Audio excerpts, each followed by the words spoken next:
बिस्मिल्लाहिर्रहमानिर्रहीम। अस्सलाम वालेकुम नाज़रीन, आप देख रहे हैं बोल न्यूज़ की खुसूसी नशरियात। मैं हूं आपका मेज़बान सलमान मिर्ज़ा और युसरा नज़म भी हमारे साथ मौजूद हैं। नाज़रीन, सदारती इंतख़ाबात अमरीका के पोलिंग का आगाज़ हो चुका है। एक तरफ हैं रिपब्लिकन पार्टी के उम्मीदवार और मौजूदा सदर इस वक्त ट्रंप जो कि उनके मद्दे मुकाबिल हैं जो बाइडन जो कि डेमोक्रेटिक पार्टी के उम्मीदवार हैं। डोनाल्ड ट्रंप जो कि 2016 में हिलरी क्लिंटन को शिकस्त देने के बाद व्हाइट हाउस के मकीन बने थे, अपने बेबाक अंदाज और ये भी कहा जा सकता है कि अपने कुछ फैसलों की वजह से ना सिर्फ अमेरिका बल्कि पूरी दुनिया में एक मुतनाज़ हैसियत रखते हैं। उनकी शोहरत कुछ इतनी ख़ास अच्छी नहीं है। दूसरी जानिब जो बाइडन हैं जो कि 8 साल तक वाइस प्रेसिडेंट की हैसियत से काम कर चुके हैं सदर ओबामा के अंडर, और उनको एक वसी तजुर्बा इसका हासिल है। 77 साल उनकी एज है और सियासी पंडित ये इस बात का अंदाज़ा लगा रहे हैं कि वो इस वक्त डोनाल्ड ट्रंप इस वक्त नहीं है आगे, बल्कि जो बाइडन इस वक्त उनके आगे नजर आ रहे हैं। लेकिन एक और दिलचस्प बात जो ये सामने आ रही है और ये भी कहा जा रहा है कि इंतखाबात जो अमरीकी इंतखाबात होते हैं वो किस तरह से होते हैं, इंतखाबात का सिलसिला कैसे आगे बढ़ता है, किस तरह से वोटिंग होती है। एक होता है पॉपुलर वोट्स और एक होता है इलेक्टोरल वोट्स। अगर आप इलेक्टोरल वोट्स हासिल ना कर सके तो फिर आप सदर नहीं बन सकते, भले आपने पॉपुलर वोट्स जितने भी हासिल कर ली हों।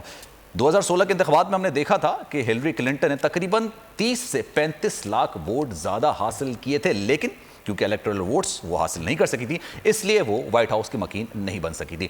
किस तरह से इलेक्टोरल वोट्स काम करते हैं, किस तरह से सदर बनता है, इस हवाले से भी बात करेंगे। कौन कौन सी स्टेट्स हैं जो कि स्विंग स्टेट्स कहलाती हैं, कौन कौन सी स्टेट्स ऐसी हैं जो कि रिपब्लिकन के लिए या फिर डेमोक्रेटिक के लिए सेफ समझी जाती हैं, भी मजीद बात करेंगे। और ये बताएं कि अमेरिका में 59वीं सदारती इंतखाबात के लिए वोटिंग का सिलसिला युसरा शुरू हो चुका है। बिल्कुल सही कह रहे हैं सलमान, वोटिंग टर्नआउट 2016 के इंतखाबात से ऊपर चला गया है। अब तक के एग्जिट पोल्स में जो बाइडन को सदर ट्रंप पर मामूली सी बढ़तरी हासिल है। वोटिंग पाकिस्तानी वक्त के मुताबिक सुबह 4 बजे इख्तिताम पजीर हो जाएगी, जबकि इंतखाबात के गैर सरकारी नताइज या तखमीने पर नताइज का अंदाज़ा लगाने के लिए आगाज़ 5 बजे हो जाएगा। हतमी और सरकारी नताइज का बाकायदा ऐलान 14 दिसंबर को किया जाएगा।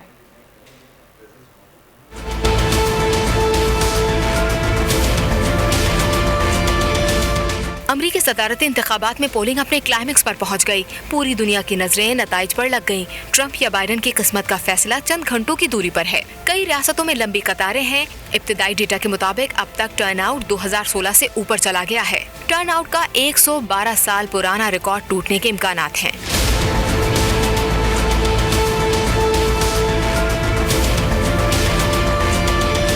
एग्जैक्ट पोल्स के मुताबिक जो बाइडन को दोनों रहनुमाओं का जीत के लिए स्विंग स्टेट्स खुसूसी तौर पर पेंसिल्वेनिया, फ्लोरिडा, मिशिगन और जनूबी कैरोलिना की तरफ नजरें जमी हुई हैं। अभी तक ट्रंप के जीतने के इम्कानात 39% और बाइडन के 61% हैं। पोलिंग का अमल पाकिस्तानी वक्त के मुताबिक सुबह 4 बजे मुकम्मल हो जाएगा। इब्तिदाई गैर हतमी नताइज या तखमीने लगाने का अमल 5 बजे शुरू हो जाएगा। तखमीनों के मुताबिक 9 बजे के लगभग नए अमरीकी सदर का फैसला हो जाएगा।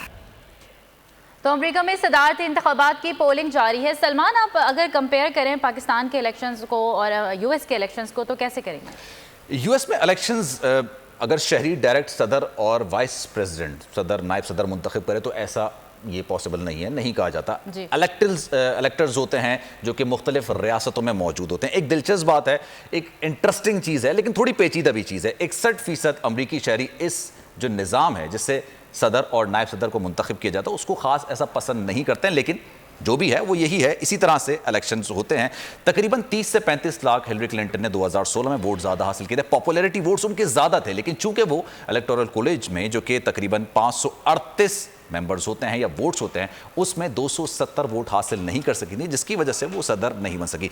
सूरत हाल कुछ इस तरह से होती है। इलेक्टोरल वोट्स जो होते हैं तकरीबन 538 के करीब एक फिगर है, और क्योंकि 50 रियासतें हैं, 50 स्टेट्स हैं, तो एज पर उनके आइन के मुताबिक, उनके लॉ के मुताबिक जो एक स्टेट है वो 2 सेनेटर मुंतखब करती है। तकरीबन 100 सेनेटर्स होते हैं, 3 स्टेट ऑफ कोलंबिया के मेंबर्स होते हैं और 435 वो मेंबर्स होते हैं जिनको हम इलेक्टर्स कहते हैं। इलेक्टर्स मुख्तलिफ रियासतों में मुख्तलिफ आबादी के हिसाब से होते हैं।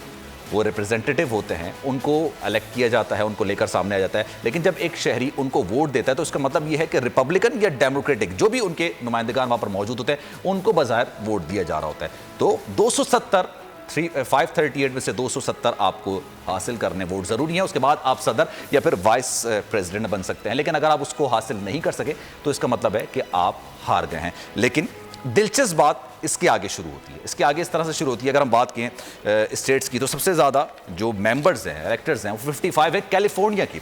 कैलिफोर्निया स्टेट में 55 मेंबर्स हैं, और अगर रिपब्लिकन और डेमोक्रेट्स अगर ये दो वहाँ पर मौजूद हैं और वोटिंग हो रही है, लेट सपोज रिपब्लिकन के 30 वोट्स हैं और लेट सपोज डेमोक्रेट्स के 25 वोट हैं, अगर इस तनासुब में कैलिफोर्निया स्टेट में चुनाव होता है या फिर इलेक्शंस होते हैं, 30 मेंबर्स वहाँ पे जाते हैं, 30 वोट रिपब्लिकन्स के जाते हैं, 25 वोट तकरीबन डेमोक्रेट्स के जाते हैं। लेकिन दिलचस्प बात का आगाज़ यहाँ से होता है कि फिर वो 30 वोट काउंट नहीं होंगे, वो पूरे 55 वोट काउंट होंगे। फिर कुछ स्टेट्स ऐसी हैं जिनको स्विंग स्टेट्स कहा जाता है, कुछ ऐसी स्टेट्स हैं जिनको रेड वॉल कहा जाता है। रेड वॉल रिपब्लिकन का एक कलर है तो जाहिर सी बात है उसको रेड वॉल कहा जाता है। वो एक सेफ स्टेट्स कहलाती हैं, महफूज स्टेट्स हैं, क्योंकि वो रिपब्लिकन को ही वोट देती हैं, उन्हीं के उम्मीदवार को वोट देती हैं। इसी तरह से कुछ डेमोक्रेट्स की वॉल कहलाती हैं, उनको ब्लू वॉल कहा जाता है।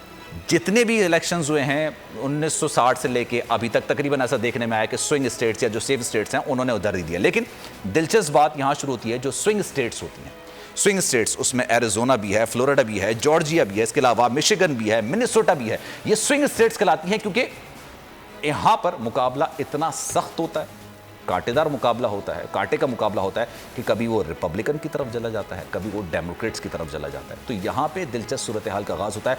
फिर दोनों पार्टियों के उम्मीदवार यहाँ के दौरे भी ज़्यादा करते हैं। दोनों का कोशिश यही होती है कि यहाँ की जो स्टेट है वहाँ के लोगों को ज़्यादा से ज़्यादा अपनी तरफ लेकर आया जाए, ताकि वहाँ पर ज़्यादा से ज़्यादा इलेक्टर्स जी सकें और फिर आगे बढ़ा जा सके। सबसे ज़्यादा जो वोट्स अगर हम स्टेट के वाले से बात की जाए तो उसमें कैलिफोर्निया के हैं, 55 उनके 538 में से 55 उनके पास हैं। उसके बाद फ्लोरिडा तकरीबन 29 है, ये भी स्विंग स्टेट है। जॉर्जिया 16 वोट्स उनके हैं, ये भी स्विंग स्टेट्स है। और दिलचस्प बात ये होती है कि अगर जैसे मैं 55 की बात कर रहा हूँ, 29 की बात कर रहा हूँ, 16 की बात कर रहा हूँ, यहाँ पे जितने भी उम्मीदवार वापस खड़े हैं, लेकिन जो रिपब्लिकन का है, जो डेमोक्रेट्स का है, अगर लेट सपोज 16 में से 10 डेमोक्रेट्स के पास आते हैं और जो 6 हैं वो रिपब्लिकन के पास आते हैं, लेकिन जब चुनाव होता है, जब इस तरह से इलेक्टोरल कॉलेज होता है, उसमें अगर काउंटिंग होगी तो उनका एक क्लॉ है कि विनर टेक्स ऑल, जो जीतता है वो सारे ले जाता है। मतलब अगर वो जीतेगा तो 16 के 16 वो सारे ले जाएगा। जो दूसरे वाले ने अगर 6 हासिल किए हैं तो वो 6 उसके सिफर हो जाएंगे, वो माइनस हो जाएंगे।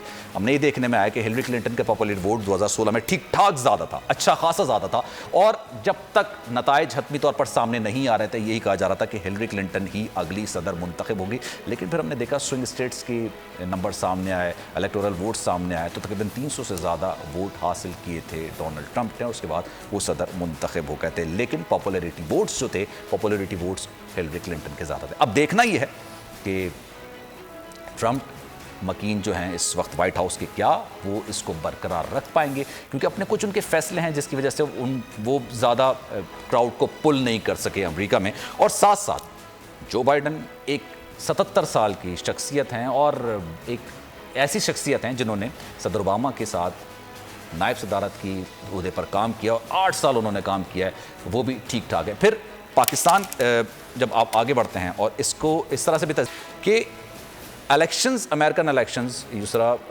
डायरेक्टली और इनडायरेक्टली पूरी दुनिया की सियासत, पूरी ममालिक की सियासत पे असरअंदाज डायरेक्टली और इनडायरेक्टली ज़रूर होते हैं। पाकिस्तान जोग्राफिकल से एक ऐसी रियासत है, एक ऐसा मुल्क है जहाँ पर जोग्राफिकल से उसकी काफ़ी वैल्यू है। अफगानिस्तान को ले लें, अमेरिका को, अफगानिस्तान को ले लें, भारत को ले लें, काफ़ी असर व रसूख है। अब क्या जो बाइडन पाकिस्तान के लिए ज़्यादा बेहतर साबित हो सकते हैं, ट्रंप ज़्यादा बेहतर साबित हो सकते हैं, ये तो आने वाले वक्त बताया, हमारे साथ आगे चल के तज्ज़ियाकार होंगे, उनसे भी मालूमात इस हवाले से लेते रहेंगे। सही सलमान, जैसे कि आपने पूरा तफसीलन हमें इलेक्टोरल सिस्टम भी एक्सप्लेन किया हमारे नाजरीन को और बताया कि अब सदारती इंतखाबात के हवाले से अमेरिका जो है वो कितनी इंपॉर्टेंस रखता है। अगर हम दोनों हरीफों की बात करें सलमान, जो बाइडन की और ट्रंप की, तो उनके मैंडेट की बात करें तो जो बाइडन का मंशूर जो है वो नौकरी पेशा अफराद को मुआशी हुकूक और सेहत आमा के हुकूक फराहम करना है। तारकीन वतन के हवाले से भी उन्होंने कहा है कि ट्रंप की जो गुज़िश्ता पॉलिसीज़ हैं उनको ख़त्म कर दिया जाएगा।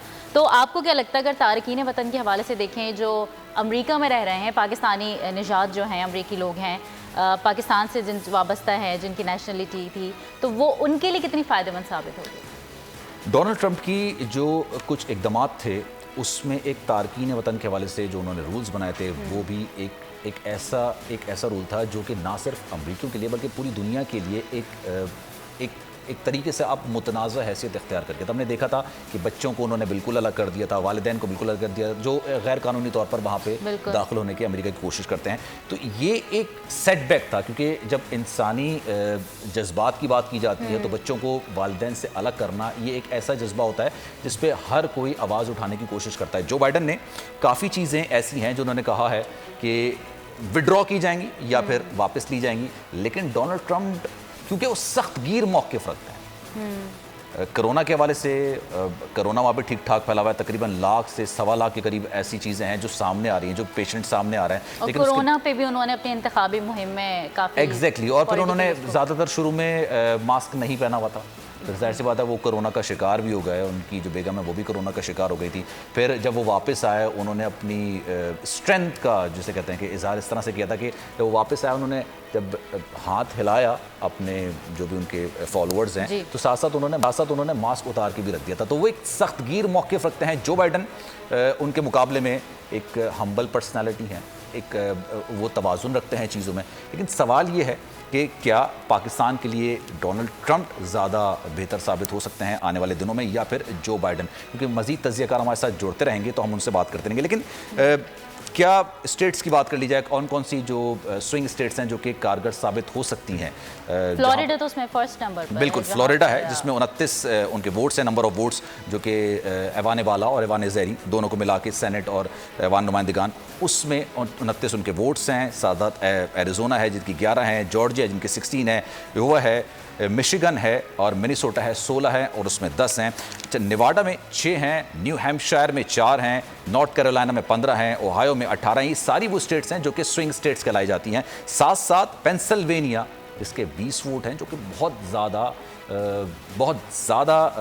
इसमें कारगर साबित हो सकता है। जैसे कि आप बता रहे हैं स्विंग स्टेट्स का, तो पोल के जरिए जो हमने सर्वे पढ़ा है मुख्तलिफ रिपोर्ट्स में, उसमें ये था पोल के जरिए स्विंग स्टेट्स में भी जो बाइडन आगे जा रहे हैं।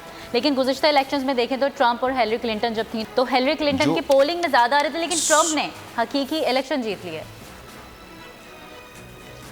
जमील खान इस वक्त हमारे साथ मौजूद हैं, फॉर्मर एम्बेसडर हैं, उनसे मजीद बात कर सकते हैं। जमील खान साहब, बहुत शुक्रिया आपके वक्त का। ये बताइएगा, तज्जिया कर रहे हैं हम यूएस इलेक्शंस के हवाले से, तो इस वक्त क्या वहाँ पर माहौल आपको लग रहा है क्या बेहतर हो सकता है जो बाइडन के लिए, या ट्रंप कंटिन्यू रख पाएंगे? क्योंकि ट्रंप की जो पॉलिसीज़ थी वो ऐसी पॉलिसीज़ थी जिनकी वजह से वो खुद एक थोड़ा मुतनाज़ा शख्सियत के तौर पर सामने नज़र आ रहे थे। तो आप क्या तज़्ज़िया करेंगे सारी सूरत हाल पे? जैसे आप मुतनाज़ा शख्सियत हैं, वो बड़ी उसको आप दूसरे अंदाज में अनप्रेसिडेंटेड टाइप ऑफ प्रेसिडेंट भी कह सकते हैं, ज़्यादा बेहतर, यानी गैर रवायती बिल्कुल।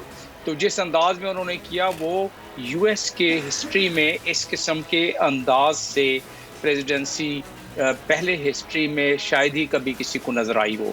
लिहाजा अनप्रेसिडेंटेड तरीके से अब इसके फ़ायदे और नुकसान क्या होंगे पहले तो ये देखना है, फिर उसके बाद पाकिस्तान की और इस खिते की बात कर लेते हैं कि उसके लिए कौन बेहतर रहेगा।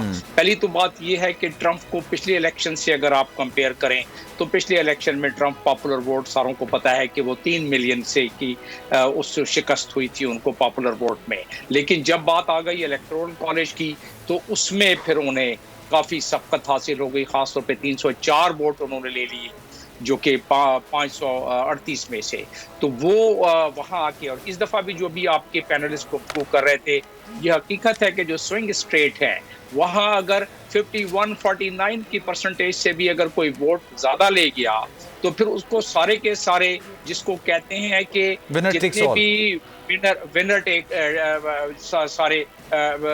टेक्स ऑल, तो वो ऑटोमेटिकली वो तवाज़ुन बिगड़ जाता है। तो अगर उस पैटर्न को आप देखें, इस दफ़ा ये हकीकत है कि जो सर्वेज आ रहे हैं और जो ग्राउंड से वहाँ से इंडिकेशंस आ रही हैं वो ये है कि पॉपुलर वोट के अलावा इस दफ़ा जो बाइडन को जैसे पिछली दफ़ा डेमोक्रेट्स की कम वोट मिले थे इलेक्टोरल कॉलेज के, इस दफ़ा ज़्यादा नज़र आ रहे हैं वोट। लेकिन ये इतनी ज़्यादा नेक टू नेक फाइट नज़र आ रही है इस वक्त, कहना थोड़ा सा कब्ल वक्त होगा।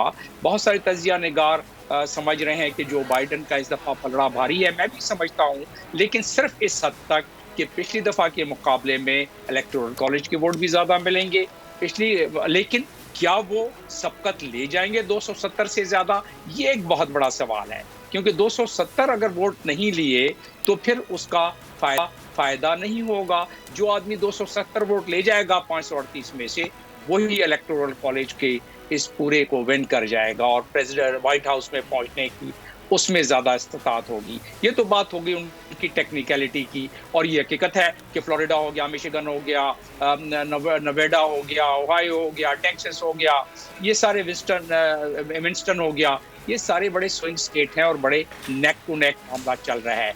आज जो देखने में आया है, जो लोग वहां से आपको ज्वाइन कर रहे हैं यूएस से, अमेरिका से, उन्होंने बताया होगा कि आज जो ज्यादातर वोटर आपको रेड शर्ट्स में या वैसे नजर आ रहे हैं, वो टर्न आउट इसका ट्रंप का ज्यादा नजर आ रहा है, इसलिए कि कोई तकरीबन 10 मिलियन के करीब वोट पहले पड़ चुके हैं, जो कि एब्सेंटी और जो इसके मेल के जरिए।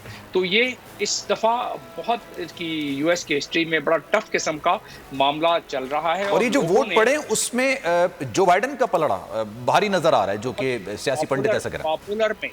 पॉपुलर में पिछली दफा की तरह इस दफा भी बहुत उससे ज्यादा भारी नजर आ रहा है। पिछली दफा 3 मिलियन की सबकत हासिल थी हिलरी को, यानी डेमोक्रेट्स को।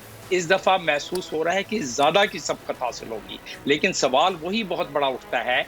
अगर इसके बाद में फौरन आ जाता हूँ फॉरेन अफेयर्स पर, कि इस सवाल सबसे बड़ा यही उठता है कि क्या 270 वोट लेने में कामयाबी हासिल हो जाएगी। इसका जवाब इन स्विंग स्टेट्स में है, जिसमें से कि ये वोट सभी आपके पैनलिस्ट बता रहे थे, उसका बड़ा फर्क पड़ जाएगा डिसाइडिंग फैक्टर में। अब रहा सवाल कि अगर ट्रंप को शिकस्त हो रही हो, तो लोगों ने एक इत्तला के मुताबिक कि अब अगर कोई जाए खरीदने के लिए असलाह, आज अगर कोई जाता या कल जाएगा, तो उसको असलाह की दुकानों पर असलाह मिल नहीं रहा है। लोगों ने जखीरा कर लिया है। ये खदशा पहली दफा हुआ है कि लोग महसूस कर रहे हैं, और तकरीबन 16 स्टेट्स में से गवर्नर्स ने पहले से नेशनल गार्ड बुला लिया है लॉ एंड ऑर्डर को मद्देनजर रखते हुए। तो एक ये खदशा आ रहा है। अब आ जाएं कि पाकिस्तान के लिए, वतन अजीज के लिए इसमें हमारे लिए क्या बेहतरी है। तो जो जिस अंदाज में पीस प्लान जा रहा था अफगानिस्तान का, उसमें तो जो बाइडन की पॉलिसी के तहत हम जो शुरू से कहते आए हैं पिछले बरस से कि ये अफगान लेड और अफगान ओन सोल्यूशन होना चाहिए, वो आखिरकार ट्रंप मान गए। और उनकी इसके बावजूद कि इस्टेब्लिशमेंट मुखालफत करती रही कि विड्रा न करें, यानी पेंटागन, उसके बावजूद उन्होंने विड्रा करना शुरू कर दिया ट्रूप्स को। तो इसकी वजह से हमें जो एक स्मूथ सी एक बड़ी महसूस हो रहा था कि अफगानिस्तान में स्टेबिलिटी होगी, यानी पाकिस्तान में भी उसकी वजह से बेहतरी आएगी, उसमें थोड़े से खदशात। जो अब्दुल गनी प्रेसिडेंट जो अफगानिस्तान के हैं, वो दुआ कर रहे हैं यही है कि किस तरह ट्रंप हार जाए, ताकि वो जो विड्रॉल वाला सिलसिला है और जो अफगानिस्तान का मामला है वो थोड़ा सा डिले हो जाए और उनकी सदारत बरकरार हो दोबारा भी। तो ये एक तो दूसरा एंगल। तीसरा एंगल इसका ये है कि जहाँ तक मिडिल ईस्ट का ताल्लुक है, जिसमें कि अब्राहम एकॉर्ड के तहत बहरीन हो गया, बाकी यूएई हो गया, और अब सऊदी अरब भी ज्वाइन करने वाला है, और इस तरह और ममालिक भी, तो उसमें कोई फ़र्क मुझे नज़र नहीं आता। अंदाज में फ़र्क नज़र आता है कि जो मल्टीलैटरल डिप्लोमेसी की लैंग्वेज है वो बेहतर हो जाएगी। जहाँ तक इजराइल का ताल्लुक है, जो बाइडन भी नहीं है कि इजराइल को मां सिवाय इस हद तक कि ईरान की जो न्यूक्लियर रिकॉर्ड है उसको रिस्टोर करने की दोबारा कोशिश की जाएगी। और उसका सबसे बड़ा ग्राउंड ये है कि चाइना, रशिया और बाकी P5 के जो कंट्रीज़ हैं वो सारे चाहते हैं कि रिस्टोर हो जाए, ताकि ईरान पे नज़र रहे और ईरान इनरिचमेंट न कर सके और उसको उस कदगन वो लगी रहे। तो ये 2-3 चीज़ें जो बाहर की हैं वो तो ये हो गई, लेकिन उसके अलावा चाइना से एक जो इन्फ्लुएंस का है उसमें थोड़ी सी एक जो शिद्दत में कमी आएगी। जो जिस तरीके से ट्रंप की एडमिनिस्ट्रेशन हर दूसरे दिन बयान देते थे चाइना के खिलाफ, उसमें शिद्दत में कमी आएगी, अंदाज में कमी आएगी, लेकिन चाइना के इन्फ्लुएंस को कोशिश किया जाएगा TPP के ज़रिए, कोशिश किया जाएगा दूसरे मल्टीलैटरल एग्रीमेंट्स के ज़रिए, कोशिश किया जाएगा WTO के ज़रिए कि चाइना के इन्फ्लुएंस से विन विन सिचुएशन अमेरिका हासिल करे। और अमेरिका इस वक्त सबसे बड़ा अमेरिका के लिए सवालिया निशान ये है कि जो बाइडन अगर आते हैं तो उस सूरत में क्या वो जो मॉरल वैल्यूज़ थे अमेरिका के और जो ग्लोबल आउटरीच थी, जो ग्लोबल रिलेशन था उनका, इंटरनेशनल रिलेशन, क्या वो रिस्टोर करने में कामयाब हो जाएंगे? जवाब है कि डेमोक्रेट्स इस मामले में ख़ास तौर पे जो वो रवायती किस्म की अपनी एडमिनिस्ट्रेशन चलाते हैं, रवायती फॉरेन पॉलिसी रखते हैं, उसमें पेंटागन की से ज़्यादा हो जाएगी और स्टेट डिपार्टमेंट जिसके का बजट भी काट दिया था ट्रंप ने, और जिस डिपार्टमेंट में यानी कि वजारत ख़ारजा में उन्होंने पॉलिटिकल लोग बहुत सारे ला के रख दिए थे, जिसकी वजह से डिसीजन मेकिंग में प्रॉब्लम हो रही थी, वो अब रिस्टोर हो जाएगा। वो बजट भी रिस्टोर होता नज़र आ रहा है। और उससे बड़ा चैलेंज इस वक्त 9/11 के बाद जो सबसे बड़ा चैलेंज अमेरिका के लिए है वो है कोविड का। और कोविड जो है उसके लिए वही डिसाइडिंग फैक्टर इस वक्त भी हो रहा है। ट्रंप को अगर नुकसान पहुंच रहा है या मार पड़ रही है इलेक्शन में, तो वो सबसे बड़ी उसकी वजह कोविड है। लेकिन क्लाइमेट चेंज और बाकी चीज़ें वो दुनिया के बाकी लोगों के लिए, बाकी ममालिक के लिए बहुत अहमियत हैं, जो कि जो बाइडन उसको दोबारा रिस्टोर करेंगे, ट्रांस पैसिफिक पार्टनरशिप को रिस्टोर करेंगे जो महसूस हो रहा है, और नेफ्टा को यानी north Atlantic free trade agreement को वो उसको करेंगे, दोबारा रिस्टोर करने की कोशिश करेंगे। तो लिहाजा इस खित्ते के जो आप तगय्युरात देख रहे हैं, खित्ते में जो रस्साकशी आप देख रहे हैं, उसके अंदाज में कमी आ जाएगी। और आने वाले दिनों में जो है ये नज़र नहीं आता कि जिस अंदाज में जिस रफ तरीके से डील किया जा रहा था मिडल ईस्ट कंट्रीज़ में ईरान के हवाले से, उसमें थोड़ी सी कमी नजर आती है। अच्छा जमील खान साहब, बड़े खूबसूरती से आप फॉरेन अफेयर्स जो हैं उसको बयान कर रहे हैं। मैं एक बार पाकिस्तान के लिए खुसूसी तौर पर आपसे ये पूछना चाहूँगी, माजी में पाकिस्तान के लिए अमेरिका की पॉलिसी हमेशा नेक्स्ट टू अफगानिस्तान डिटरमिन की गई है। तो अगर ट्रंप नहीं होते इस बार और जो बाइडन जीत जाते हैं, तो आपको लगता है कि लॉन्ग टर्म मफाद में पाकिस्तान को कोई इस हवाले से रिलेशनशिप बेहतर हो सकती है? नहीं, अगर ट्रंप नहीं होते हैं तो एक जो सबूत सा हमारा सिलसिला चल रहा था उसमें मुझे नज़र आता है और बाकी तजियाकारों को नज़र आता है कि जो नई फॉरेन पॉलिसी होगी उसमें पेंटागन और स्टेट डिपार्टमेंट की से ज़्यादा हो जाएगी। और अफ़गानिस्तान में जिस तरह हमारे ऊपर इल्ज़ाम तराशियाँ पहले चल रही थी, उसकी तरफ माइल होना शुरू हो जाएंगे अमेरिकन, ख़ास तौर पे जो उनके इदारे हैं यानी स्टेट डिपार्टमेंट और पेंटागन। तो उसके लिए हमें मज़ीद जो एफर्ट हम कर रहे हैं उससे 10 गुना ज़्यादा एफर्ट करेंगे तो शायद उसके हम मदावा कर सकें, वरना उसका मदावा नहीं किया तो थोड़ी सी मुश्किलात हमारे पैदा होंगे। जहाँ तक सी पैक का ताल्लुक है, उसके लिए तो जाहिर है अमेरिका चाहेगा कि सी पैक में कुछ ना कुछ रुकावट पैदा हो, पाकिस्तान अमेरिका से कोऑपरेट करे, जो कि नामुमकिन बात है।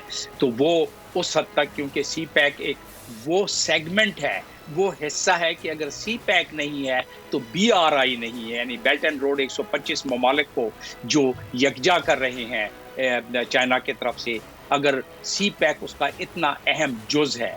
तो लिहाजा आजकल जो आप देख रही हैं कि इंडिया को जिस अंदाज में मजबूत किया जा रहा है मुख्तलिफ डिफेंस एग्रीमेंट के ज़रिए अमेरिका की तरफ से, वो ओबामा के ज़माने में शुरू हुआ था और वो मुसलसल जारी है। वो मुझे जो बाइडन के ज़माने में भी ऐसे ही नज़र आता है कि इंडिया को उसी। अच्छा, इसको यहाँ पे जमील साहब, अगर इसको यहाँ पे तकाबली जायज़ा किया जाए, ओबामा ने भी अपने दौरे सदारत में इंडिया का दौरा किया था, लेकिन उन्होंने, जब उनका मीडिया है पाकिस्तान के खिलाफ जहर उगलता है, हमेशा से उगलता है और हमेशा उगलता रहेगा, लेकिन उन्होंने जब ओबामा से सवालात किए थे तो मुझे अभी भी याद है, ओबामा ने उनसे कहा था कि दहशतगर्दी से सबसे ज़्यादा मुतासिर पाकिस्तान है और पाकिस्तान उस दहशतगर्दी पर काबू पाने के लिए उसने बहुत कुर्बानियाँ दी हैं। और ये बयान भारत को बहुत बुरा लगा था। आपने जो एग्रीमेंट्स की बात की, अगर अच्छा उसके बाद हम बात करें, ट्रंप ने आते ही साथ पाकिस्तान के खिलाफ भी बात की थी। उन्होंने जब भी स्पीच की उस पर पाकिस्तान का नाम लिखा, बाकायदा नाम उन्होंने लिया, और फिर उन्होंने भी दौरा किया। लेकिन ओबामा का एक जो हम विजन कह सकते हैं पाकिस्तान के लिए, वो एक सॉफ्ट था, लेकिन ट्रंप का शुरू में भी बहुत सख्त भी मौक़िफ़ था, बहुत ज़्यादा उन्होंने सख्त अपनाया, और फिर उन्होंने जो डू मोर की बात एक अरसे से चली आ रही है उसमें भी थोड़ा सा इजाफा देखने में आया। तो आपको नहीं लगता कि जो बाइडन, जो कि ओबामा साहब के साथ थे और नायब सदारत के वहाँ पर थे, तो जो बाइडन अगर आते हैं तो पाकिस्तान के लिए मौक़िफ़ उनका थोड़ा सा नर्म होगा, अंदाज़े बयान नर्म होगा, लेकिन जो उसके आउटकम्स हैं, पॉलिसीज़ नर्म नज़र नहीं आती, बल्कि वो अफ़गानिस्तान में, अगर मैं एक और तरफ इशारा करता चलूँ कि अफ़गानिस्तान के साथ अमेरिका का एक पैक्ट है, डिफेंस पैक्ट है, जो कि 2023 तक जारी रहेगा। अफ़गानिस्तान का सदर अगर आज भी चाहे, या जो भी हुकूमत आने वाली है, अगर आज भी चाहे कि उसको ख़त्म कर दे, तो उस एग्रीमेंट में ये क्लॉज है कि ख़त्म अफगानिस्तान नहीं कर सकता, ना ही अमेरिका उस एग्रीमेंट को ख़त्म कर सकता है। उस वक्त तक के एक साल का नोटिस दोनों को दिया जाए और 1 साल के बाद जाके उसको फिर विड्रॉल वगैरह। तो और उसमें सबसे अहम बात यह है कि अमेरिका के जो $6 ट्रिलियन उन्होंने खर्च किए हैं पिछले 15 सालों में मुख्तलिफ ममालिक की, सीरिया हो गया, इराक हो गया, अफगानिस्तान हो गया, वो उसमें कसीर रकम की जो क्वांटिटी है वो अफगानिस्तान में खर्च हुई है। और उसमें अब भी उनके एसेट्स अफगानिस्तान में जो हैं वो अमेरिकन इस्टेब्लिशमेंट को उसकी ज़रूरत है एसेट्स। मेरा इशारा है वो आलात जिससे कि इलाके की सर्वेलेंस की जाती है, जैसे चाइना के ऊपर सर्वेलेंस हो गई, ईरान के ऊपर सर्वेलेंस हो गई, पाकिस्तान के ऊपर सर्वेलेंस हो गई। और हमें ये मानना पड़ेगा कि अमेरिका जब बात आ जाती है नेक्सस की और पाकिस्तान के ख़ास तौर पे बहुत अहम मामलात की, जिसमें जौहरी क़ुव्वत भी शामिल है, तो इजराइल, इंडिया और अमेरिका जो है उसमें एक दूसरे से ये मुताबिकत रखते हुए और उस स्कीम को आगे लेके चलते हैं। तो आपके सवाल का के जवाब में कंक्लूडिंग लाइन में मैं ये कहूँगा कि नज़र नहीं आता कि उसमें पाकिस्तान के लिए जो इस वक्त हालात चल रहे हैं उससे ज़्यादा नरमी कोई है। इन बोथ केसेस, चाहे जो बाइडन आए या फिर ट्रम्प कंटिन्यू करें? जी हाँ, वो क्योंकि एक पॉलिसी है और जो बाइडन अगर आ गए तो थोड़ा सा मामला पाकिस्तान के लिए अफगानिस्तान के हवाले से थोड़ा सख्त हो जाएगा, क्योंकि फिर मैं देख रहा हूँ कि जो विड्रॉल का उन्होंने टाइम टेबल दिया हुआ है वो विड्रॉल का टाइम टेबल उसको फॉलो नहीं करेंगे, क्योंकि पेंटागन ने बड़ा जोर लगाया था, स्टेट डिपार्टमेंट ने जोर लगाया था कि ऐसा ना करें। तो होगा ये कि तालिबान से जो एग्रीमेंट हुआ है ओबामा एडमिनिस्ट्रेशन का, तालिबान उस मामले में नाराज हो जाएंगे और जब तालिबान नाराज हो जाएंगे तो यही चाहता है अशरफ गनी इस वक्त, ताकि फिर क्लैशेस शुरू हों और दोबारा वो फौजें उस। अच्छा, यहाँ पे अशरफ गनी साहब का जो मौक़िफ़ है या फिर जो इंटरेस्ट है वो जो बाइडन के लिए ज़्यादा इस वजह से भी अहम होगा क्योंकि इस सारे मामलात में तालिबान के साथ मुज़ाकरात में, कतर मुज़ाकरात में अमरीका ने अफ़गानिस्तान को बिल्कुल अलग रखा। अमरीका ने डायरेक्ट मुज़ाकरात किए, फिर इंट्रा अफ़गान मुज़ाकरात के लिए ज़ोर दिया गया, फिर कैदियों की रिहाई के लिए ज़ोर दिया गया। एक जगह ये बात आ रही थी कि कैदियों की रिहाई के वाले से अफ़गानिस्तान थोड़ा शशपंच का शिकार था, वो नहीं चाह रहा था कि अफ़गानिस्तान के जो कैदी हैं वहाँ पर उनको रिहा किया जाए, तालिबान जो कैदी हैं उनको रिहा किया जाए, लेकिन अमरीका ने फिर अपना असर और रुख इस्तेमाल किया, उनको फोर्स किया। तो आप समझते हैं कि जो बाइडन इसलिए अफ़गानिस्तान की इस वक्त पहली प्रायोरिटी होगी कि जो बाइडन आ जाए? देखिए, अफगानिस्तान को अगर आप देखते हैं तो अफगानिस्तान को 2 जावियों से देखिए ना। एक जाविया जो इस वक्त अफगानिस्तान की प्रेसिडेंट और उसकी एडमिनिस्ट्रेशन है और उनके साथी हैं, और दूसरा जाविया देखें जो तालिबान और उनके सपोर्टर्स और उनके जो मानने वाले हैं। तो अगर आप देखें उस पॉइंट ऑफ व्यू से जो मौजूदा हुकूमत है और उनके सपोर्टर्स हैं, तो वो तो यकीनन चाहेंगे कि ये इनको तवालत मिले, इनकी हुकूमत को और इस एडमिनिस्ट्रेशन को अशरफ गनी के, और उसमें सिर्फ जो बाइडन के हवाले से उनको ज़्यादा उम्मीद और आस नज़र आती है। ट्रंप ने तो अपना एक एक्शन प्लान देने के बाद उसको इम्प्लीमेंट भी कर दिया, तो उस लिहाज से, और ट्रंप से पाकिस्तान, हाँ वो कहता था कि पाकिस्तान मक्कार है, डिसीटफुल है, धोखाबाज है। 1 जनवरी 2017 की स्पीच का मैं आपको बता रहा हूँ, ट्वीट का बता रहा हूँ आपको। तो वो उसके बाद जो बाद में जितना काम हुआ पाकिस्तान की तरफ से, ख़ास तौर पे हमारी दोनों क़यादत, जो मिलिट्री लीडरशिप यानी मिलिट्री डिप्लोमेसी, और साथ साथ उसकी आप देखते थे कि कितने चक्कर लगते थे सेंटकॉम के कमांडर के, GHQ के, और ये मिलिट्री डिप्लोमेसी का हिस्सा था।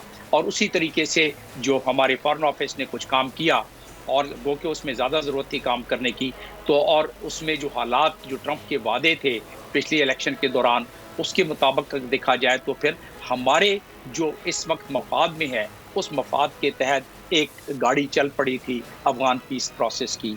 उसमें थोड़ी सी दुश्वारी नज़र आ रही है, लेकिन उस दुश्वारी को हमने अपनी क़ुव्वतों और सलाहियतों को 10 गुना बढ़ाएंगे, उन दुश्वारियों पर हम काबू पाने में शायद, और अपने ग्रुप को मिला के अगर चलेंगे तो शायद हम उसमें थोड़ी बहुत कामयाबी हासिल कर लें। जमील साहब, मैं ज़रा इंतखाबी मुहिम के दौरान अगर सदूर के रवैयों की बात की जाए कि वो किस तरह से अपनी स्पीचेस में आवाम के सामने पेश हो रहे थे, अगर ट्रंप की बात की जाए तो वो खुलेआम अलल ऐलान जो है वो चाइना को वायरस के लिए क्लेम देख कर रहे थे कि वायरस वहीं से आया है, या रिपब्लिकन्स को देखा जाए तो सियाह फामों को वोट डालने से रोकने की कोशिश की गई माजी में। तो रवैये के हवाले से क्या कहेंगे, कितना मैटर करता है कामयाबी के लिए सदर की?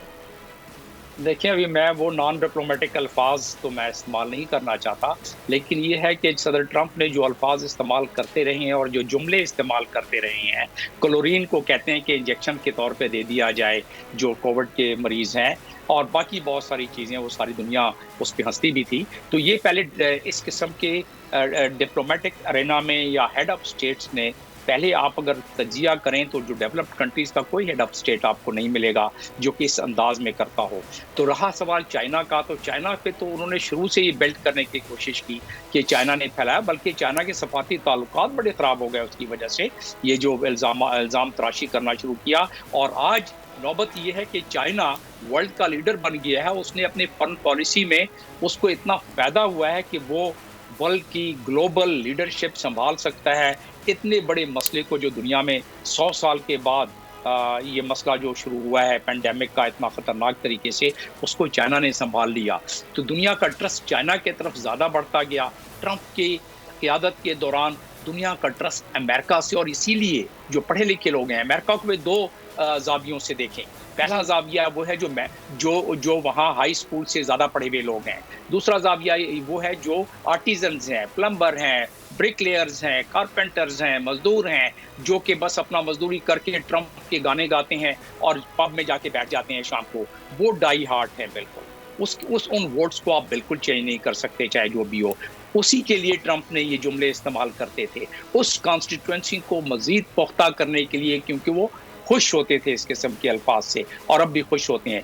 जो स्विंग स्टेट्स के अभी जो मामलात बढ़ गए, जो बाइडन को जो वोट ज़्यादा मिलते हुए नज़र आ रहे हैं, तो वो इसलिए नज़र आ रहे हैं कि जो हाई स्कूल से ज़्यादा पढ़े हुए लोग थे, जिनमें सूझबूझ ज़्यादा है, उन्होंने जो पहले रिपब्लिकन को वोट देते थे स्विंग हो गए, और वो अभी इसके जो बाइडन की तरफ राग़िब इन हरकतों की वजह से भी हुए हैं।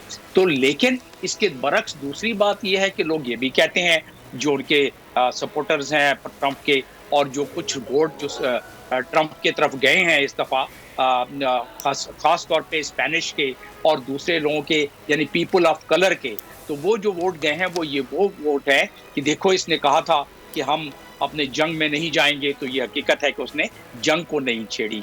और फिर दूसरा कहा था, देखो उसने कहा था मैं अपना ट्रुप्स विड्रा कर लूँगा, वो ट्रंप ने विड्रा कर लिया। देखो उसने कोविड से पहले एम्प्लॉयमेंट बढ़ाई थी और जीडीपी बढ़ाई थी, वो उसने कोविड के बाद जो है वो सबसे बड़ा मसला ट्रंप को पड़ा है। तो ये दो जो तबकात हैं, जो वोटर्स जो हर दुनिया में हर जगह होते हैं डेमोक्रेटिक उसमें, तो इस दफ़ा उनकी कुछ इस किस्म की डेमोग्राफी बन रही है, और इसी वजह से हम कह रहे हैं कि इस दफ़ा तो अगर इस बात को लेके आगे बढ़ा जाए तो जमील साहब, आप नहीं समझते कि वोटर्स के लिए ये बात एक खुशाइन बात हो सकती है कि वो समझते हैं कि उनका जो लीडर है वो सख्तगीर मौक़िफ़ तो रखा है, लेकिन जो बात कहता है उसको पूरे करता है, जैसे विड्रॉल करना, जैसे कि आपने कहा कि फौजियों को वापस बुलाना, नहीं हासिल, तो फिर हम कह रहे हैं कि जो बाइडन को एज हासिल है। ये बिल्कुल एज हासिल है, इसीलिए जो वोट इनके पुख्ता वोट हैं और परमानेंट वोट हैं वो नहीं टूटे हैं, और इसीलिए तजिया निगारों का मुझ समेत ये राय है कि बिल्कुल नेक टू नेक फाइट हो रही है।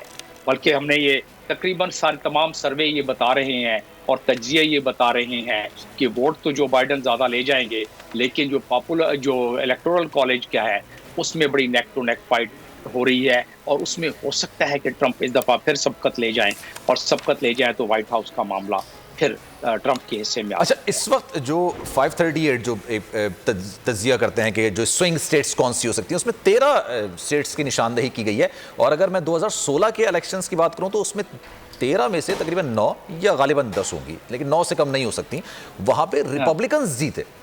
तो आपको लगता है कि अभी भी इतनी बड़ी तादाद में स्विंग स्टेट्स पर गलबा रिपब्लिकन्स का ही होगा? इस दफ़ा कमी नज़र आ रही है, हालांकि बहुत जोर लगाया जा रहा है रिपब्लिकन की तरफ से भी। इस दफ़ा कमी उन्हीं वजूहात की वजह से आ रही है जिन वजूहात का जिक्र मैंने चंद लम्हे पहले किया, जिसमें चीदा बात यह है कि जो ट्रंप का अंदाज था वो पढ़े लिखों को अंदाज, तकल्लम डिबेट्स के दौरान, तकरीरों के दौरान, अप्रोच टूवर्ड्स कोविड, ख़ास तौर पे अप्रोच टूवर्ड्स कोविड जो है उसके अंदाज में, तो जो लोग थोड़ी बहुत सूझबूझ रखते थे या तालीम याफ्ता थे, वो रिपब्लिकन से टूट कर इन स्विंग स्टेट्स में, इसीलिए अभी वो 13 के करीब बन गई हैं कि वो टूट के अभी डेमोक्रेट्स की तरफ जा रहे हैं। और इस सूरत में ही ज़्यादा चांसेस हैं जो बाइडन के कि स्विंग स्टेट्स के जो रिजल्ट आना शुरू होंगे उस मामले में। अच्छा जमील साहब, अमेरिका में रहने वाले जो एशियंस हैं, खुसूसी तौर पर पाकिस्तानी कम्युनिटी और इंडियन कम्युनिटी, उनका झुकाव किस तरफ है, किसको सपोर्ट हासिल है ज़्यादा?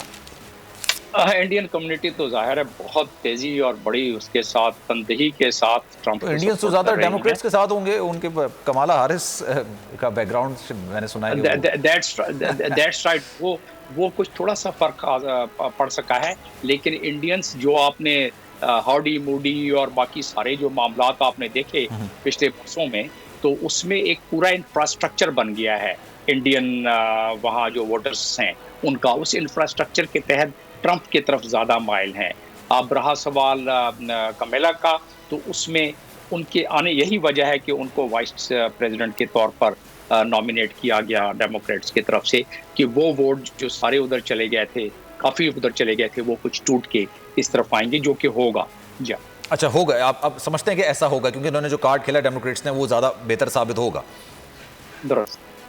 अच्छा ठीक है। अच्छा ये बताइएगा कि जो रेड वॉल समझी जाती है, ब्लू वॉल समझी जाती हैं स्टेट्स, और वहाँ पर आप कहते हैं ना किसी को भी खड़ा कर दें वो नॉमिनेट डेमोक्रेट्स को ही करेंगे, ये रिपब्लिकन्स को करेंगे, उसमें से कुछ सामने आ रहा है आपको कि वो इधर उधर जा सकते हैं, या फिर सिर्फ स्विंग स्टेट्स ही हैं जिसमें कांटे का मुकाबला हो सकता है? फिर दूसरा सवाल मेरा आपसे, जी पहले इसका जवाब देते फिर दूसरे सवाल की तरफ आते हैं। जी, वो दरअसल जो ब्लू स्टेट और जो रेड स्टेट्स हैं उसमें आप देख रहे होंगे कि कोई काम भी नहीं हो रहा है, क्योंकि उसमें they take it for granted. जैसे कैलिफोर्निया है, वो डेमोक्रेट समझते हैं कि भाई हमारा हमेशा से हमारा रहा है, हमें दोबारा मिल जाएगा। तो आप देखें कि उधर से आपको इतनी ज़्यादा शोर शराबा नज़र नहीं आ रहा है। तो इसी तरीके से और बहुत सारे स्टेट्स हैं जो रेड स्टेट्स हैं और ब्लू स्टेट्स हैं, तो वो उसमें, लेकिन आपके सवाल का जवाब, इस दफ़ा कुछ फ़र्क पड़ेगा, वोट कॉस्टिंग में फ़र्क पड़ेगा। और उसकी वजूहत यही है कि जो अंदाज था ओबामा एडमिनिस्ट्रेशन चलाने का, उसमें सब लोग जो ख़ास तौर पर जो दाना लोग थे उनको ज़्यादा कोई तक़वियत नहीं मिली। तो आवाज़ इंडियाना है, केंटकी है, या फिर मिसिसिपी है, इसके अलावा शुमाली डकोटा है, जनूबी कैरोलिना है, जनूबी डकोटा है, इसके अलावा मगरबी वर्जीनिया है, अलास्का है, कैंसस है, ये सारी रेड स्टेट्स तस्वुर की जाती हैं और आज से नहीं एक अरसे से की जाती हैं। आप लगता है कि ये रिपब्लिकन के साथ ही रहेंगी भले उनकी पॉलिसीज कुछ भी हों? इसमें नज़र नहीं आ रहा कि कोई तब्दीली आएगी, माँ सिवाय चंद हज़ार वोट आगे पीछे, लेकिन इसमें कोई नज़र नहीं आ रहा है। ये इनके बड़ी फिक्स किस्म की वोट से, वो तो पॉपुलैरिटी वोट्स होंगे ना, उसका इलेक्टोरल वोट से तो कोई ताल्लुक नहीं होगा। नहीं, पॉपुलर वोट देखे ना, इसीलिए तो ये है कि winner take all. Popular vote अगर वहां से वो जीत जाते हैं, और अगर फर्ज कर लें कि 49% और 51% से भी जीतते हैं, तो पॉपुलर वोट बेशक कम हो जाए, लेकिन ये कि इलेक्टोरल कॉलेज के वोट तो पूरे हो जाएंगे। और फेथलेस जो कहा जाता है कि फेथलेस हैं और इलेक्टर्स फेथलेस, क्योंकि हमने देखा था कि पिछले इलेक्शंस में 7 फेथलेस इलेक्टर्स सामने आते हैं, जिसमें से 2 ने ट्रंप को और 5 ने क्लिंटन को वोट किया था, आई गेस। तो आपको लगता है अभी भी ऐसा ही कुछ होगा? इसमें स्टेट्स के कुछ बड़े वाज़ेह किस्म के क़वानीन हैं, और उस वाज़ेह किस्म के क़वानीन हैं। कुछ स्टेट्स हैं जो कि उन्होंने अपना लॉ बनाया हुआ है जी, तो वो उसमें बेसिकली जो इसमें okay, is it okay now? जी जी बिल्कुल। Is it fine? जमील साहब, आप हमसे मुखातिब हैं? नहीं, वो मुझे आपके पीसीआर वाले बता रहे थे कुछ फ्रेम आउट हो रहा था। ओके। तो जी एनीवेज मैंने पीसीआर वालों की चलें, लाइव ट्रांसमिशन में सब चलता रहता है। That's right. और इस किस्म के इलेक्शन वगैरह के कमेंट्री में तो ये हुस्न होता है इस चीज़ का, साथ चल रही होती है, बिल्कुल। और ये बड़ी रियलिस्टिक मालूम होती है कि देखें कितनी हकीकत से नज़दीक है ये तमाम चीज़ें। जी, आपका दूसरा सवाल आप कुछ कर रहे थे। जी, मैं फेथलेस की बात कर रहा था कि क्योंकि इनके खिलाफ जो कवानीन आपका उनका जिक्र कर रहे थे, तो क्या इनके खिलाफ कोई कार्रवाई होती है, या फिर क्योंकि देखिए जी आप बोलें। मुख्तलिफ उन्होंने कानून पास किए हैं इस सिलसिले में। कुछ स्टेट्स तो ऐसे हैं कि जो वहाँ के जितने भी मेंबर इलेक्ट होते हैं, उस हिसाब से सारे के सारे वोट जो है विनर एक हॉल वाले में चले जाते हैं। कुछ में ऐसे कवानीन हैं कि जिस तरह जिनका इलेक्टोर्स का जो सिलेक्शन का तरीका मुख्तलिफ है, कमेटी कुछ में करती है, कुछ कन्वेंशन मेरे में ख्याल से होता 2 ही है। रियासतें ऐसी हैं शायद ना। जी हाँ, 3 या 4 रियासतें ऐसी हैं अच्छा, शायद। उस लिहाज से उनमें तो ये हो सकता है, लेकिन जहाँ इन ब्लॉक कोई गुंजाइश ही नहीं है, वहाँ नज़र नहीं आता कि ये सिलसिला हो सकेगा। लेकिन वो अगर है भी तो 4, 5, 8 वोट से ज़्यादा नहीं हो सकते वो। अच्छा, उसमें अभी ट्रम्प की ज़ाहिर सी बात है काबीना के ही 2 अहम वुज़राओं ने इंडिया का दौरा किया। वो जो हम अभी इससे पहले गुफ्तगू कर रहे थे, मुआहदे किए गए, वो मुआहदों पे पाकिस्तान ने तहफ़्फ़ुज़ात का इज़हार भी किया। सैटेलाइट की आप तनसीबात की चीज़ों की निशानदही करना, ये अमेरिका और इंडिया का एक मुआहदा हुआ है। ये बेचैनी आपको लगता है कि जो अब जुग्राफियाई तब्दीली आ रही है, सियासत में तब्दीली आ रही है, ये बेचैनी है? और क्या फेसेस चेंज करने से, लेट्स सपोज अज्यूम करते हैं हम कि जो बाइडन आ जाते हैं, जो बाइडन सदर बन जाते हैं, तो आपको लगता है कि ये जो मुआहदे होते हैं इनको तक़वियत मिलती है आगे चल के, कंटिन्यू रहते हैं, या फिर इनको रिसाइकिल भी किया जाता है, इनको रिकन्सिडर भी किया जाता है, एमिटमेंट्स की जाती हैं इसमें? ट्रंप ने तो आपने देखा कि बहुत सारे मुआहदे जो हैं उससे विड्रॉ कर गए, जैसे ट्रांस पैसिफिक पार्टनरशिप, जिसमें कोई 8 के करीब ममालिक एशिया के थे, वियतनाम हो गया, जापान हो गया, ऑस्ट्रेलिया होगा, सिंगापुर हो गया, फिलीपीन, तो उनके साथ मुआहदा था वो विड्रॉ कर गए उधर से। इसी तरीके से नेफ्टा जो north Atlantic free trade agreement था, उधर से वॉकआउट कर गए, न्यूक्लियर कार्ड से कर गए, पेरिस अकॉर्ड से कर गए जो क्लाइमेट चेंज का था। तो उसमें कुछ क्लॉजेज ऐसी होती हैं, दरअसल एग्रीमेंट का भी मैं आपको बताता चलूं कि यूनाइटेड नेशंस के चार्टर के तहत होता है ये। उस चार्टर के तहत 92 है शायद आर्टिकल, जिसके तहत आपको उन एग्रीमेंट्स को यूनाइटेड नेशंस में डिपॉजिट कराना पड़ता है और आप पर कदगन होती है कि आप इस पे कायम रहेंगे। तो उससे वॉकआउट अगर आप करना हो आपको, तो उसके कोई तरीकाकार है। तो ट्रंप इस मामले में काफ़ी फुर्ती और तेज़ी दिखलाते थे, लेकिन आपने देखा होगा कि इंडिया के मामले में, इजराइल के मामले में उन्होंने कमी नहीं की, बल्कि फुर्ती ज़्यादा दिखलाई ट्रंप ने। तो जो बाइडन जो है उसमें मुझे नज़र ये आ रहा है कि जो वहाँ से तल अवीव से जितने भी दारुल खिलाफे 3 जो दारुल खिलाफे मूव करा दिए उन्होंने, बल्कि अब तो 4 या 5 हो गए। बिल्कुल। अच्छा, ये भी उनके लिए एक ऐसा फैक्टर है जो उनके अगेंस्ट काम कर सकता है, क्योंकि इस पे तो एहतजाज भी हुआ था काफी। जी, इसमें दरअसल अमेरिका ने अपने कांग्रेस में एक लॉ पास किया हुआ था कि ये हम करेंगे, और उस लॉ को पास किए हुए 13-14 साल हो गए। कई सदर आए, उन्होंने इसको हाथ नहीं कर सके क्योंकि सेंसिटिव मामला था। 1991 में हुआ था ये इसराइल वाला मामला जो था, मैं गेस। That's true. बिल्कुल। एंड जो ट्रंप हैं, उन्होंने इसमें कुशनर को, अपने दामाद को लगा के, और एक डेविड उनके एम्बेसडर हैं जो इस मामले में बड़ी महारत रखते हैं, इत्तेफाक से मैंने देखा हुआ है उनको, तो वो उनको लगा के तो ये पूरा प्रोजेक्ट दिया गया कि न सिर्फ खुद शिफ्ट कराएं, और अब तो खैर मामलात और सहल हो गए हैं, बहुत आसान कर लिया है, ख़ास तौर पे 2016 से, जबकि ओबामा ने 54 सरबराहों की, इस्लामिक ममालिक के सरबराहों की सरबराही जब की सऊदी अरब में आके, तो उसके बाद मामलात बड़े स्टेट हो गए इजराइल के मामले में। और उसके बाद हमें कोई शक नहीं था कि तल अवीव से जब दारुल खिलाफा चेंज नहीं करेंगे, या OIC कुछ नहीं बोलेगा, या बहुत सारे मामलात में कश्मीर में OIC कुछ नहीं कहेगा, तो हमें इस मामले में शक नहीं था, ख़ास तौर पे जो सूझबूझ रखते हैं इस डिप्लोमेटिक मल्टीलैटरल डिप्लोमेसी की। तो उस वक्त से ये काम शुरू हो रहा था। तो वो सिलसिला इसमें जो बाइडन के लिए ये आसानी पैदा कर गया। अब जो बाइडन को मुश्किल फैसले नहीं करने पड़ेंगे, वो तब्दील करते नज़र नहीं आ रहे हैं, बासिवाय ईरान के जो एकॉर्ड है उसमें कोई नज़र आती है तब्दीली, क्योंकि उसमें अमेरिका का अपना इंटरेस्ट भी दोबारा, और ख़ास तौर पे इजराइल का इंटरेस्ट भी शामिल होना शुरू हो गया है। इजराइल को इजराइल ने अंदाज़ा लगाना शुरू कर दिया है कि ट्रंप को ये जो इजराइल की एडवाइस पर विड्रा किया गया, तो वो फ़ायदा नहीं बल्कि नुकसान दे रहा है। अच्छा, जमील साहब हमारे साथ ही मौजूद रहिएगा, हमारे दूसरे गेस्ट भी हमारे साथ मौजूद हैं, उनको भी डिस्कशन का में शामिल करते हैं। कर्नल असद महमूद साहब हमारे साथ मौजूद है, बहुत शुक्रिया कर्नल साहब।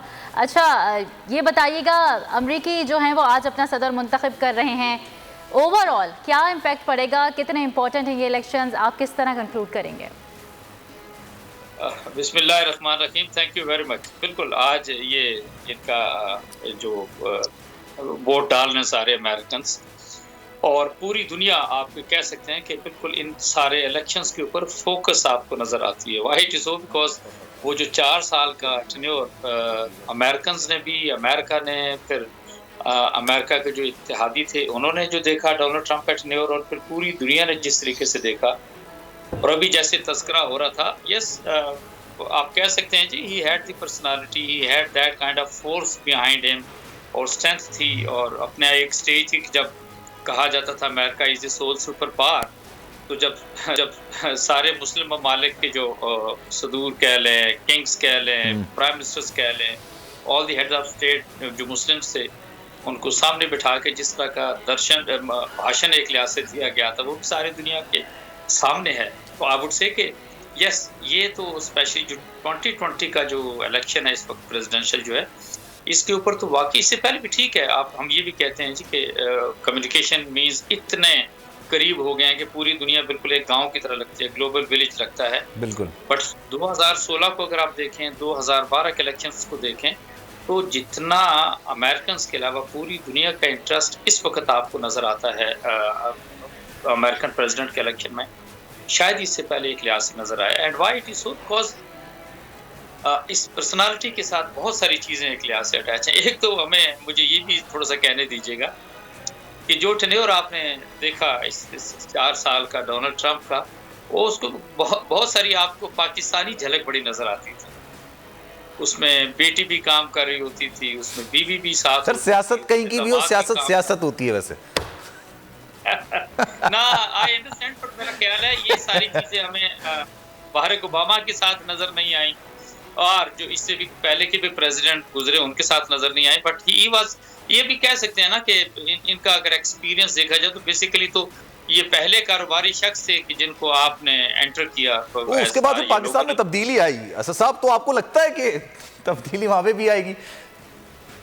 हाँ, लेट्स सी कि मतलब किस तरह की सिचुएशन, बिकॉज जिस तरीके मैं पहले भी आपकी बात सुन रहा था स्विंग स्टेट्स की, जैसे आप बात कर रहे, उनका अपना इलेक्टोरल सिस्टम है, 538 टोटल इलेक्टोरल कॉलेजेस हैं, उसमें से 270 वोट सर्टली जो भी कैंडिडेट है उसको लेने जरूरी हैं, और बिल्कुल ऐसा ही है। अमेरिका बड़ा एट टाइम्स लगता तो ऐसे है जैसे कि जब ये पोलिंग शुरू हुई तो जो उनका नेशनल पोल्स तो कहते थे कि जी नहीं, ये 8% का ओवरऑल जो है वो मार्जिन है जो है बाइडेन को, बट आई वुड से कि जब आप इनके स्विंग स्टेट्स को देखते हैं तो वो मार्जिन तो बड़ा आपको एक लिहाज से नैरो होता हुआ नजर आता है, जैसे आज का दिन था। सब्सक्राइब करें और बेल दबाएं ताकि कोई खबर रह न जाए।